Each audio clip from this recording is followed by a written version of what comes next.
Boa noite, pessoal, tudo bem? Meu nome é Gabriel Carneiro, sou estudante de História e Licenciatura na UFOB.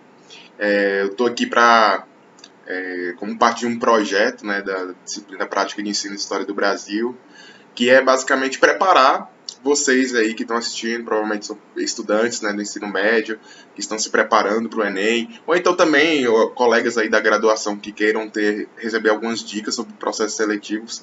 Eu estou aqui para dar essa assistência para vocês. Eu vou estar auxiliando com algumas coisas que eu queria que alguém tivesse me dito na época que eu estava fazendo a graduação. São dicas muito valiosas, né, que vão muito além do conteúdo. Então eu espero que vocês gostem, né, dessas dicas, que comentem, curte aí o canal do DA, né, que a gente possa estar trocando essas ideias, compartilhando mais esses saberes, sabe? Que é muito importante dentro da universidade, essa troca. Então, assim, essa revisão a gente vai ter um olhar, um foco, um princípio, né, para as abordagens de história do Brasil. Então eu espero que vocês gostem, e é isso. Vamos lá. O que a gente vai ver hoje, então? A gente vai ver aí os preparativos necessários, né, pelo pré-processo seletivo, né, que os preparativos começam antes de começar a prova, né? Então você tem que estar atento a algumas coisas aí que vai te ajudar muito na hora, sabe? Para você não, principalmente as pessoas que sofrem muito de ansiedade, de nervosismo, né? Isso é muito comum, muito simples quando você está passando por uma competição, né, como o Enem, como outro qualquer vestibular. Você fica preocupado, né? Pô, meu futuro que está sendo decidido, e isso é muito difícil de lidar às vezes, esses sentimentos. Então, assim, às vezes o preparo antes ajuda bastante no decorrer, né, dessa prova. O antes, durante e pós-prova, né? Como você deve se comportar lá no dia da prova, como é que você deve interagir, qual é a lógica, né, de você se organizar para poder ter um melhor conforto, um melhor êxito, assim, qualidade, né, na hora de realizar a prova.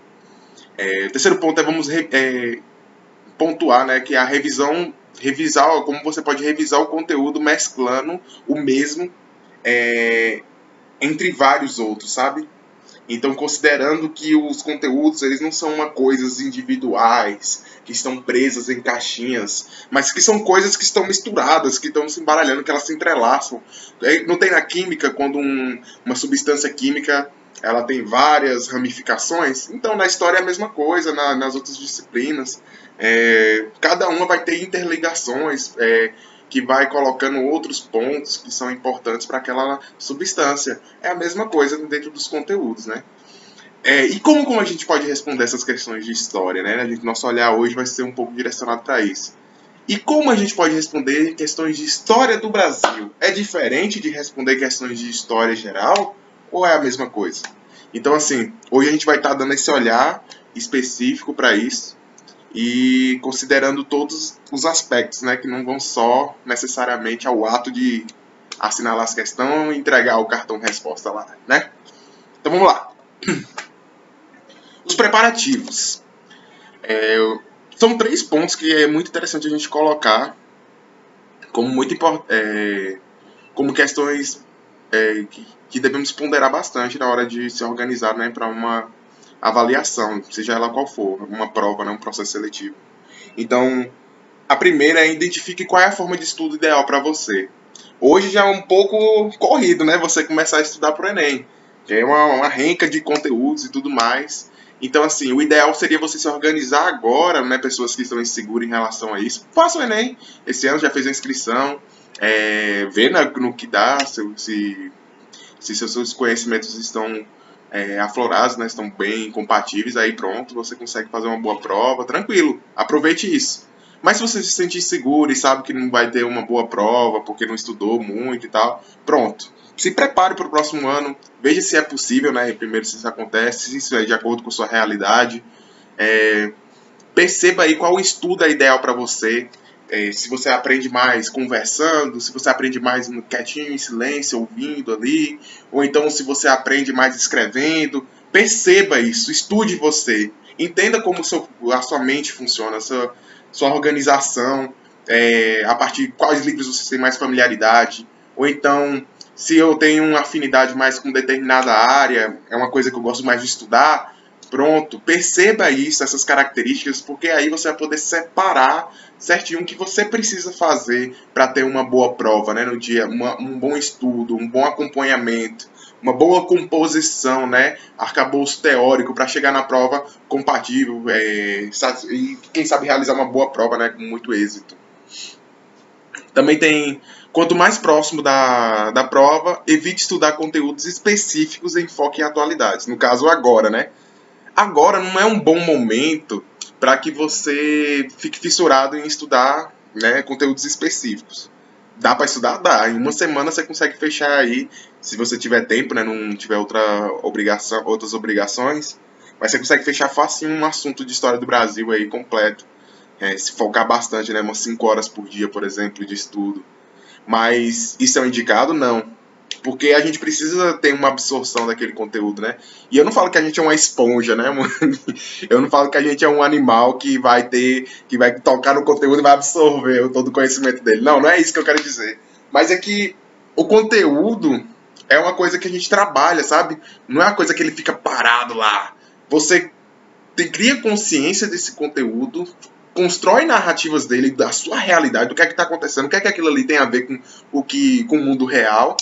E a partir daí você aprende de fato as coisas, sabe? Porque na hora que você faz essa ligação, essa ponte entre a realidade e a teoria, meu amigo, você consegue associar qualquer coisa, você consegue responder qualquer questão, porque aquilo vai estar explícito, vai estar evidente para você o que é necessário para responder tal questão, por exemplo, que está relacionada à história do Brasil. Aí você fala, eu estudei isso, inclusive hoje em dia a política está envolvida nessa questão por causa disso. Então, assim, a realidade ajuda bastante a gente a compreender os conteúdos nesse sentido. Então vamos lá. Perdão. Cuide-se. Tenha uma rotina saudável, né? Se for possível, de acordo com a sua realidade. Lembrando que nem sempre a gente vai ter, né, como condições físicas, mentais, né? Até a questão mesmo para poder, da questão da nossa rotina, para fazer exercício, para conseguir beber água, né, uma quantidade de horas regulares, uma alimentação saudável. Nossa, é muito difícil disso acontecer, né? Não é a realidade de todo mundo. Mas se você puder, se aproxime o máximo disso. Porque assim, apesar de ser clichê, né, todo mundo fala sobre isso. Inclusive você vai na psicóloga aí, a primeira coisa que ela fala é o quê? Ah, meu amigo, vai fazer exercício, vai fazer uma meditação. E eu sei que isso já se tornou banal, né, falar sobre isso. Inclusive depois da pandemia, que os casos de ansiedade, de nervosismo surtaram, Ave Maria, ficou mais banal ainda, né, tratar sobre essas questões das emoções, dos sentimentos. Só que isso existe, é uma realidade, e que a gente precisa encarar ela. Então, se você passa por isso, a gente precisa desenvolver, né, habilidades que resolvam essas questões. A gente precisa dedicar um tempo exclusivo, né, mesmo que pouco, mesmo que mínimo, durante a semana, que vai estar focado nessa sua saúde, que vai estar focado nessa sua demanda mental, espiritual, seja qual for. Porque isso tudo ajuda você na hora da prova, cara. Quando você está focadão na prova, estudando frenético, você acaba esquecendo de outros fatores, né? Que você é humano, principalmente, que você não é uma máquina que tem que decorar, ou decorar não, mas aprender diversos conteúdos ao mesmo tempo, enfim. E isso é muito contraditório, né? Que o que eu tô querendo dizer aqui, não, tem que aprender muito conteúdo, sim. Mas também tem que levar em consideração que o equilíbrio que você tem que ter, né, entre as coisas. E entendendo isso é a chave para ter sucesso nessas questões, porque eu percebo muito nas provas, com certeza vocês vão reparar isso que vão fazer a prova do Enem, que as pessoas vão ficar muito nervosas na hora. Muitas começam a mexer a perna, tremer, tem gente que quebra lápis, caneta, morde, sabe? Você percebe a ansiedade no olho das pessoas, você percebe que elas estão nervosas em relação àquilo. E então, assim, todas aquelas pessoas, né, seus rivais, os seus amigos que se tornaram rivais, eles estão preocupados com aquilo. E isso é muito a questão de falta de equilíbrio, sabe? Dentro de si.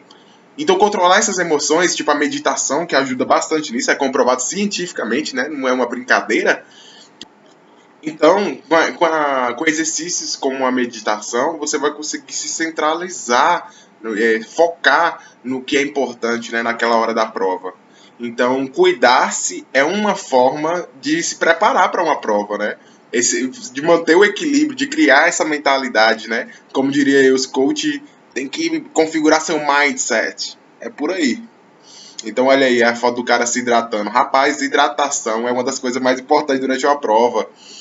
Você tem que estar bebendo muita água. Quanto mais hidratado você tem, quanto mais hidratado você está, mais seu cérebro fica oxigenado, se eu não me engano. É umas questões assim que alguém me falou ainda no ensino fundamental.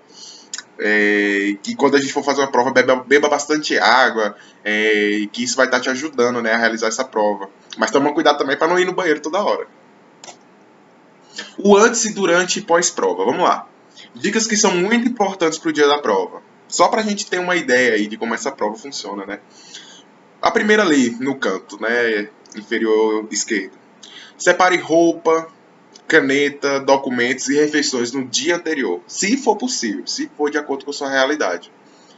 Porque assim, pode ser que você não esteja, né, condições às vezes de elaborar, comprar uma refeição, ou então não está em condições de ir comprar, se ajeitar nesse sentido. Mas procure o máximo se organizar antes, um dia antes dessa prova. Vamos supor, porque é sempre no domingo, depois do meio-dia, mais ou menos, né? Então pronto, não deixa para arrumar de manhã não, porque de manhã às vezes é uma correria, às vezes acontece um imprevisto, você não sabe, velho. Então sábado de noite, pronto, sábado de noite eu vou pegar ali a calça, se eu for de calça, né, ou de short, vou pegar lá o vestido, vou pegar lá a camisa, vou pegar a caneta de cor azul, né? Separar pelo menos umas duas para garantir. Vou separar uma bolacha, sei lá, um pedacinho de bolacha, um pedacinho de bolo, de fruta. Fruta é muito bom também. Tipo banana, maçã, qualquer coisa. Separa lá um lanchinho, porque são 5 horas de prova, banho. É difícil. Então aí você tem que ter, e principalmente os documentos necessários para fazer a prova, que no caso é o RG, né? Eu já apliquei prova do Enem e a galera esquece real, velho, o RG. Toma muito cuidado com isso, gente. Quando você for para uma prova como o Enem, você tem que se preparar muito, né? Você tem que se identificar. E aí, se você não tiver aquilo ali, meu amigo, você vai ter que voltar em casa, às vezes não dá tempo. E aí já entra outra dica muito importante, né, para o dia da prova. Tem que chegar pelo menos 30 minutos antes dos portões fecharem. Isso aí vai de acordo muito com a realidade da pessoa, né? Às vezes tem uma obrigação 30 minutos antes e não tem como ir. Tudo bem, mas tenta. Se puder, até antes, melhor ainda. Quanto mais cedo você fizer isso, melhor. Porque, primeiro, que você vai fazer um reconhecimento, né, do lugar. Você vai começando a se sentir confortável. Não tem quando você vai para casa de alguém, uma pessoa diferente. Aí você, na primeira noite, você já não se sente tão confortável. Você demora, inclusive, um pouco a dormir. Pelo menos eu sou assim. Demora um pouco para dormir e tal. Mas depois de uma, duas noites, pronto. Poxa, é como se eu estivesse em casa. Eu deito ali e durmo de boa. E aí eu volto para casa dessa pessoa e consigo ficar tranquilamente. Então, às vezes vocês nunca foram naquele lugar, naquela escola, né, que vocês vão fazer a prova, e não se sentem confortáveis. Aí o interessante é você fazer um reconhecimento do lugar, dar uma passeada ali, bebe uma água, vai no banheiro, senta numa carteira, escolhe. Aí já entra outra dica, né? Que procure sua sala, já sabe onde a sua sala está localizada.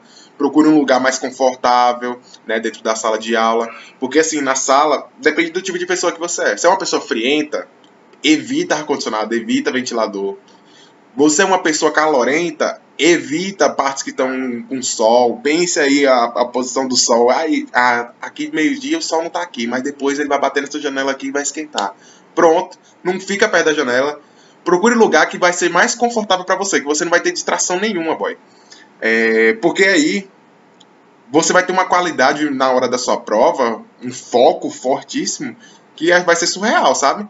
Qualquer coisa pode te distrair na hora do Enem, velho. Principalmente quando você tiver em dúvida em alguma questão. Na hora que você olha pra cima assim, meu amigo, o mundo vira uma novela. Você começa a assistir tudo que tá acontecendo. Então, assim, tem que tomar muito cuidado com todas essas questões, tá? E por fim, outra dica muito importante, comece a prova pela redação. Isso aí eu acho que vocês já escutaram muito, né? E logo em seguida a área de conhecimento que você tem menos familiaridade. Por que isso? Por que isso? É uma prova de 5 horas, velho. Eu começo a redação depois, tô nem aí, não sei o quê. Man, pelo menos faça o rascunho da sua redação. Porque assim, a prova, ela é longa, só que a redação é dos requisitos, né, que mais demanda tempo do candidato. Você não vai fazer uma redação em 1 hora. Uma redação boa, pelo menos, é muito difícil. Porque você tem que pensar, você tem que escrever o rascunho, aí depois tem que passar limpo. Cara, isso demora demais. Então começa pela redação, veja qual é a proposta. Se você não sabe nada da proposta, assim, ou tá querendo pensar, pronto. Veja a proposta e começa a prova. Aí vai respondendo as questões, depois você volta lá e tem alguma ideia. E vai escrevendo. Isso já aconteceu muito, né? Eu já fiz o Enem 3 vezes. Então, assim, na terceira, isso já virou óbvio pra mim de como ajudava, né, realizar essa prova por etapas. Então, eu fazia a redação, aí depois da redação eu já ia direto pra área de conhecimento que eu menos tinha familiaridade, tipo inglês. Não sei nada de inglês, velho, então vou focar agora no inglês. Português, pronto, vou focar aqui. Agora tá dividido em áreas de conhecimento, né, tipo ciências humanas, essas coisas. Então, procurem explorar as questões que vocês acham mais difíceis. Por que isso? Porque as questões mais fáceis você vai demandar, obviamente, menos tempo, né? Você vai fazer tranquilamente. Vamos supor, uma questão fácil você leva 6 minutos para responder. Aí uma questão difícil você leva 10 minutos. É muito tempo, 10 minutos, velho. Então, assim, porque você tem que ler, às vezes, aquelas questões com textão. Cara, deixa essas questões aí, ou faça essas questões primeiro. Porque aí depois, nas mais fáceis, você vai ser mais rápido, vai ser mais agiloso, né? Para poder concluir aquilo ali com a melhor qualidade possível. Então essas aí são algumas dicas que eu tenho para vocês, né? Do antes, e durante e pós-prova, né? No caso, no pós-prova, vai descansar, vai fazer outra coisa, vai pensar em outra coisa, vai tomar uma cerveja. Mas no caso vocês são de menor, né? A maioria. Então vai tomar um refrigerante com a galera, um pão de queijo aí, fazer outra coisa que não esteja relacionada a nada com o Enem. Uma coisa muito importante, saber mesclar os conteúdos estudados. E aqui a gente entra nos estudos sobre Brasil. Pensem aí a história do Brasil. A história do Brasil é algo singular, perdido no tempo? Ou é uma coisa que se ramifica, que eu comentei aqui, que se mistura com outras disciplinas, com outros conteúdos? O que é que vocês acham? Então, assim, saber mesclar os conteúdos estudados é procurar estratégias para responder as questões difíceis ou que você não lembra do assunto, né? Muitas vezes conseguimos responder uma questão pela interdisciplinaridade dela. O que isso quer dizer? Que às vezes aquela questão, meu Deus, véio, esse texto aqui tá muito punk. Vamos supor que é uma questão de português. Só que você é fera em história, você é fera em geografia e os textos estão falando sobre a Guerra Fria, sabe? E é um texto de interpretação de texto. É uma questão de interpretação de texto.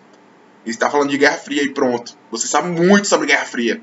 Só que você não sabe nada sobre português, sei lá, organização verbal e tal. Então, assim, às vezes você utilizando a lógica, você consegue, não é sempre isso, óbvio, né? Mas procure outros assuntos ali, outras narrativas que você já estudou. Procure outras verdades, outros fatos, para que vocês consigam responder essas questões com a melhor qualidade, né? Nem sempre você vai estar acertando, porque é óbvio que as questões foram feitas para aquela disciplina, né? Mas às vezes a interdisciplinaridade daquela questão facilita o conteúdo dela, né? Facilita a abordagem e você consegue responder ela tranquilamente. Então, assim, diversos assuntos dialogam entre si, possibilitando um arsenal poderoso na hora de responder uma questão mais complicada. Fique atento, interprete o que se pede, procure seus conhecimentos e, na lógica, a melhor maneira de responder essa questão. E aí a gente vai começar a se questionar, né? Como então responder uma questão de história, né? Então vamos lá. Como responder então questões de história? Como a gente pode utilizar a mescla desses conteúdos, por exemplo, às vezes da própria história para poder responder questões de história? História, como vocês sabem, não é algo singular, perdido, né? Qualquer conteúdo de história não vai ser algo que vai estar solto, tipo, independência do Brasil. Aí você vai estar lá, vixe, ó, a independência do Brasil aconteceu nesse ano, e tal, grito do Ipiranga, não sei o que, não sei quantas lá. Mas será que o evento está todo direcionado para essa narrativa, para os fatos históricos desse momento? Às vezes está relacionado com o que aconteceu antes, né? um contexto histórico daquele lugar. Então, assim, daquele acontecimento. Então, assim, a prova de história do Enem pede ao candidato a capacidade interpretativa e a habilidade para fazer relações com outras disciplinas, né? Então, será avaliado não só o seu conhecimento sobre história, como também suas habilidades interpretativas e lógicas sobre fatos, afirmações históricas. Então, às vezes não está direcionado, não está falando especificamente sobre aquele contexto histórico, né? Ou aquele período histórico, mas sim sobre uma narrativa que aconteceu exatamente naquele contexto. Aí você tem que perceber isso no enunciado, você tem que perceber isso no texto ou na charge apresentada. Tudo isso é uma questão de ser atento nessas questões. Então são questões bem contextualizadas que permitem brechas, entre aspas, que facilitam a escolha na hora de assinalar a alternativa. Aí vamos ver um exemplo aqui para ver como isso funciona na prática. É uma questão de exemplo aqui. Essa questão aqui caiu no Enem, né, sobre o renascimento cultural. É um conteúdo muito famoso em história. Muitas pessoas não estudam renascimento cultural, mas sabem mais ou menos ali a que momento pertence. Pelo nome renascimento já dá um spoiler forte, né, do que se trata o assunto. Então olha lá, acompanha o texto, né? Tem aqui o texto.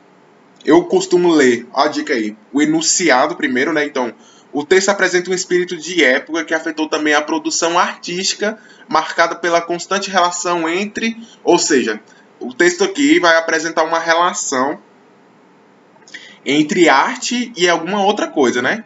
Que afetou a produção artística, ou seja, então tem uma relação aí entre arte e alguma coisa, para ver. Acompanhando a intenção da burguesia renascentista de ampliar seu domínio sobre a natureza e sobre os espaços geográficos através de pesquisa científica e da invenção tecnológica, os cientistas também iriam se atirar nessa aventura, tentando conquistar a forma, o movimento, o espaço, a luz, a cor e mesmo a expressão e o sentimento. Então, aqui é uma descrição, basicamente, da organização, né, daquela sociedade naquela época, falando as características, né, que era um povo voltado pelo domínio da natureza, o humanismo, o antropocentrismo, né, aquela coisa da valorização da ciência. Então, bora lá. Então, a constante relação entre fé e misticismo? Não, né? Tá falando de ciência aqui. Ciência e arte faz sentido. Apesar de que no texto não cita a arte, mas no enunciado está citando as produções artísticas, né? Ah, sim, ó, espaço, luz, é verdade, espaço, luz, tá relacionado com arte, sim. Expressão e o sentimento tá muito relacionado com arte. Cultura faz sentido ali, ó. Mas e comércio? Comércio não tem nada a ver, né? Não tem... Não tá falando sobre a organização da burguesia, ou sobre... Né? Tá falando que a burguesia queria ampliar seu domínio sobre a natureza. Não tá falando que é uma questão econômica, né? Mas sim científica. Pelo menos é o que o texto traz. Política e econômica também não, né? Não tem nenhuma abordagem que dá para traduzir, ou então, melhor dizendo, né, interpretar dessa forma. Astronomia e religião, você talvez confunda isso com as questões dos cientistas, mas religião não, né? Não tem a ver. Se a gente estuda Renascimento, e principalmente o tempo anterior ao Renascimento, né? O que vai eclodir, olha aí a história trazendo diálogos. A gente conseguiria responder essa questão. A certa seria B, né? Bora ver quem acertou aí, quem chutou. Ciência e arte. Então, dentro dessa narrativa da europeia, né? A gente olhando no contexto, a gente conseguiria responder essa questão. Porque uma das coisas principais que se fala sobre renascimento cultural é a mudança drástica, né? De Deus acima de tudo, do teocentrismo, o Deus no centro de todas as coisas, para o antropocentrismo, o homem no centro de todas as coisas. Então, a ciência, uma criação humana, né? A arte, outra criação humana de valorização do corpo, o humanismo. Todas essas, é uma das características assim, predominantes. Só de você saber esse ponto assim, não precisa nem saber direito lá, quem era a classe que estava financiando isso, onde especificamente se fortaleceu, quais são as obras do Renascimento. Olha aí, ela nem pede tanto assim para você explorar esses conhecimentos mais específicos, mas simplesmente que você tem uma interpretação e essa distinção, né, do que muda nesse momento histórico. E isso não é diferente para questões relacionadas à história do Brasil. Eu trouxe essa de história geral, só para a gente ter uma uma ideia. E eu vou trazer agora para o Brasil. E tem uma coisa que ajuda muito a gente a responder as questões relacionadas ao Brasil, que são linhas temporais, né? Linha do tempo. Antes de falar sobre isso, bora falar aqui, ó. Não diferente da história geral, a história do Brasil permite o uso da lógica e da conexão dos conteúdos, ampliando abordagens para uma realidade muito mais familiar para o leitor. Tenha como exemplo essa linha do tempo, olha lá. Essa linha do tempo está falando sobre especificamente o período republicano, né? De 89 até os dias de... Não até os dias de hoje, né? Mas demonstra ali a nova república, né? Então bora lá. Inicia-se em 89, né? Aí tem a República Velha. 1930 era Vargas, 1945 República Populista, 64 ditadura militar, 85 Nova República. Olha, perceba aí, eles fez um recorte forte, né, da República no Brasil e como ela se organiza. E cada momento desse a gente estuda, né, no ensino fundamental, no ensino médio, em diferentes profundidades, em diferentes narrativas. Mas a gente consegue, por exemplo, responder questões de Era Vargas se a gente estudar muito República Velha. A gente consegue responder ditadura militar se a gente estudar muito República Populista, se a gente entender o contexto histórico, sabe? A gente consegue responder questões da Nova República, da história recente, se a gente entender o que foi a ditadura militar, como é que ficou o Brasil depois da ditadura militar. Isso tudo ajuda a gente. A gente não precisa estar apegado a um conteúdo perdido ali, né? A gente consegue resgatar esse conteúdo, a gente consegue explorar outros conteúdos apenas com um conhecimento básico do que aconteceu aqui. Não é o recomendado, mas o que eu quero dizer é que, assim, não se preocupe tanto, sabe, em saber tudo. Entenda os princípios. É muito interessante se você tem dificuldade de entender história. Entenda os princípios, os pontos principais, o que faz aquilo ser aquilo. Porque, e aí, meu amigo, você vai andar, ó, de boa, só usando lógica e interpretação de texto aí. A primeira questão, todas as questões que eu vou trazer aqui é do Enem, viu, gente? Então essa é do Enem 2010. Tá falando sobre o ato institucional número 5, né? O AI-5. Aí tem o artigo 10. Fica suspensa a garantia do habeas corpus no caso de crimes políticos contra a segurança nacional, a ordem econômica e social e a economia popular. Artigo 11, ou 11º, se preferir. Exclui-se de qualquer apreciação judicial todos os atos praticados de acordo com este ato institucional e seus atos complementares, bem como os respectivos efeitos, né? Então tá excluindo aí qualquer apreciação judicial. Excluir é excluir mesmo, que nem apagar a conversa lá do colega, excluir.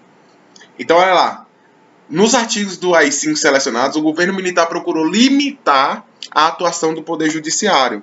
Porque isso significava o quê? Aí nós vamos responder a questão, né? A gente pode fazer por eliminação, por que não?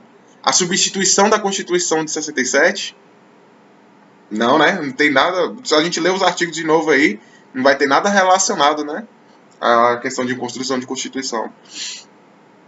O início do processo de distensão política? Com certeza não, né?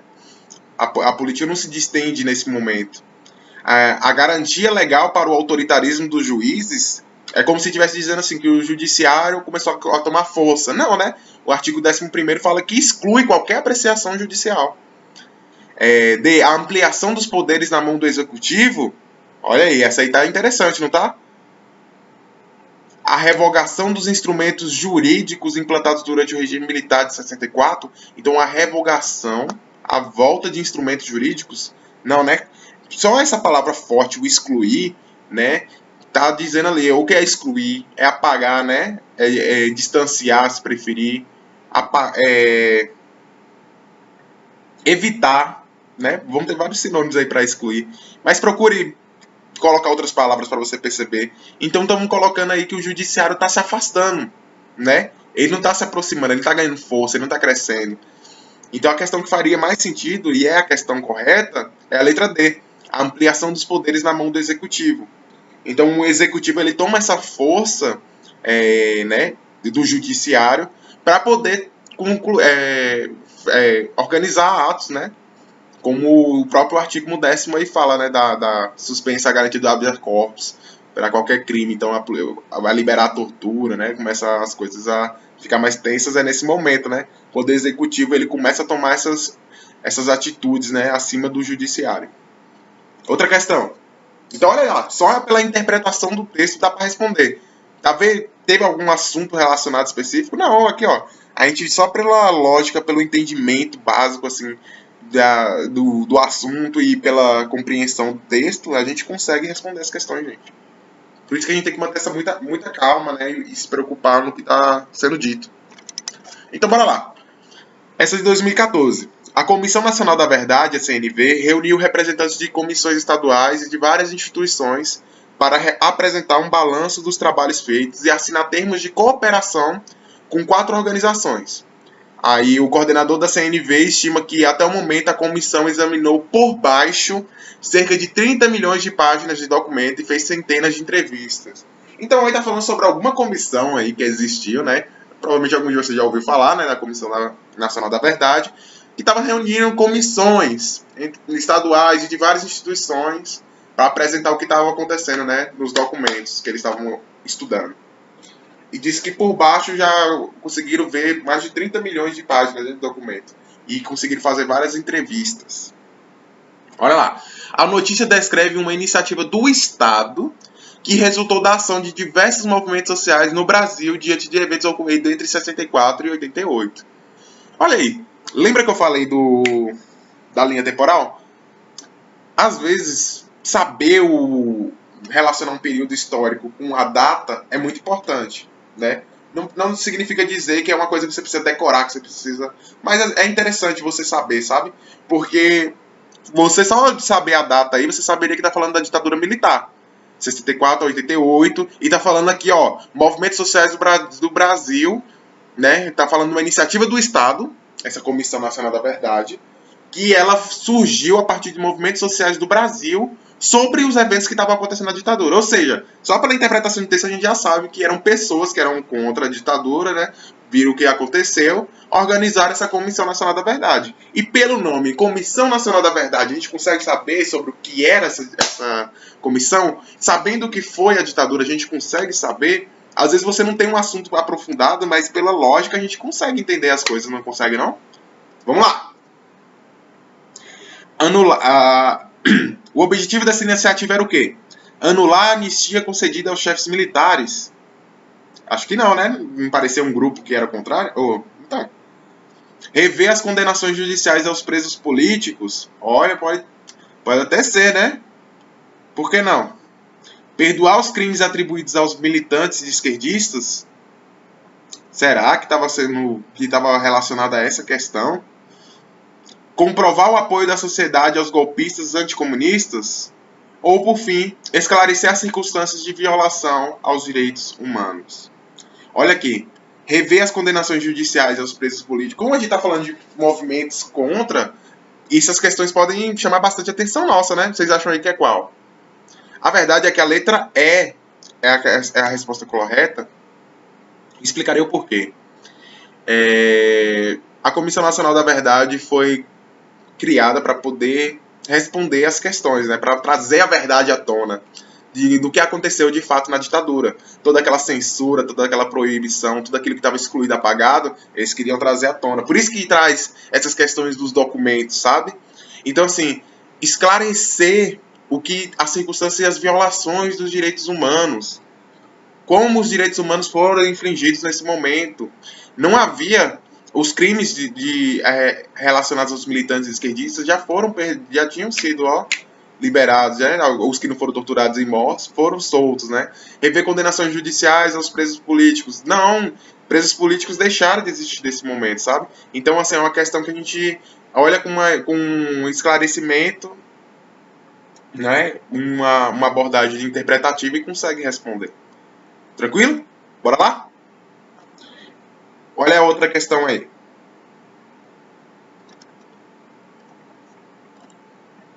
Então, bora lá.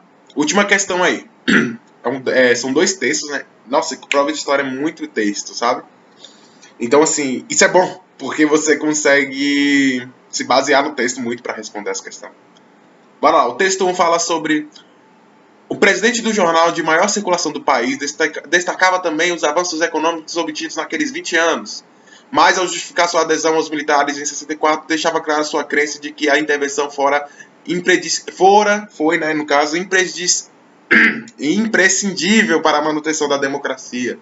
Ou seja, alguém aí a favor da ditadura militar, né? No texto 2, nada pode ser colocado em compensação à perda das liberdades individuais. Não existe nada de bom quando se aceita uma solução autoritária. Esse texto aí parece ser contrário, né? São textos contrários. Um tá... Olha aí, já dá para perceber essa questão. Então, bora lá. Embora enfatize a defesa da democracia, as visões do movimento político-militar de 64 divergem ao focarem respectivamente ao quê? Bora lá. Razões de Estado. Tá falando assim, que o texto de cima tá relacionado às primeiras palavras aí. E o segundo texto tá relacionado às outras, né? A segunda, que tá na direita. Então, bora lá. O primeiro tá relacionado, então, a razões de Estado, ordenação da nação, imposição das Forças Armadas, normatização do poder judiciário, não, né? Contestação do sistema de governo, não. Ordenação da nação e razões do Estado é o que a gente poderia responder ali, né, ainda. O texto 2 está falando, então ficaria entre A e B. O texto 2 está falando sobre soberania popular ou prerrogativas religiosas. Prerrogativas religiosas não tem nada a ver, né? Falando sobre soberania popular. Olha, nada pode ser colocado em compensação à perda da liberdade individual. Não existe nada de bom quando você aceita a solução autoritária. Então, assim, que o povo não precisa aceitar isso, né? Ele pode tomar o poder. Então, bora ver? Olha aí, letra A mesmo. Então, olha, a pura interpretação do texto ajuda a gente a responder essas questões, né? É interessante comentar aqui, então bora lá, que o discurso, né, a favor da ditadura militar, ele favorece muito a gente compreender se a pessoa era ou não contra a ditadura, né? Quando a pessoa, por exemplo, chama a ditadura como a manutenção da democracia, a redemocratização do Brasil, tudo isso era uma forma, né, de justificar a introdução das Forças Armadas no Poder Executivo, demonstrar o apoio às Forças Armadas nesse sentido, na intervenção desses militares, para que a gente seja protegido da ameaça comunista, socialista, né? A gente está num contexto de Guerra Fria, então, assim, os Estados Unidos vai estar financiando essas ditaduras para garantir a influência dele aqui nos Estados, né? Nos países da América Latina. Então, quando a gente olha um texto assim que chama o contexto de revolução, de manutenção da democracia, sempre é a favor, sabe, gente? E outros em contrapartida que vai estar criticando, né, colocando as questões da importância da liberdade, da participação popular, meu amigo, pode ver que aí é um revolucionário, né, um movimento contrário. Então, assim, percebam, não é difícil estudar história, não é difícil responder questões de história. Foquem nos pontos importantes. Vocês que não têm, principalmente quem não tem essa familiaridade. Tem muitos canais no YouTube que ajudam bastante para isso. Então, assim, tentem desenvolver linhas temporais. Coloquem ali o que um ponto faz que aconteça no outro. Porque as questões, elas se interligam. Às vezes você consegue responder só por entender o pensamento do povo no Renascimento, você já consegue responder uma questão sobre protestantismo, por exemplo, sobre Martinho Lutero, né, e sua igreja protestante. Só pela organização, só pelo pensamento daquelas pessoas daquele momento histórico, né, que é narrado pelos historiadores do momento. Então, assim, história é algo bastante subjetivo, né, que envolve várias questões. Óbvio que nem sempre esses métodos vão estar certos. Mas na maioria das vezes eles vão estar auxiliando vocês sim a responderem essas questões. Então, assim, eu espero ter ajudado vocês aí. Obrigado a todos que assistiram o vídeo até aqui. Não se esqueçam de se inscrever no canal do DA, do Diretor Acadêmico de História. Provavelmente vai ter outros conteúdos aqui, outras abordagens. Eu trouxe algo mais sucinto, mais rápido, assim, dinâmico, para a gente poder conversar um pouco sobre isso. Mas qualquer coisa a gente pode trazer mais outras questões, algo mais desenvolvido para trabalhar. Ok? Tchau, muito obrigado, gente.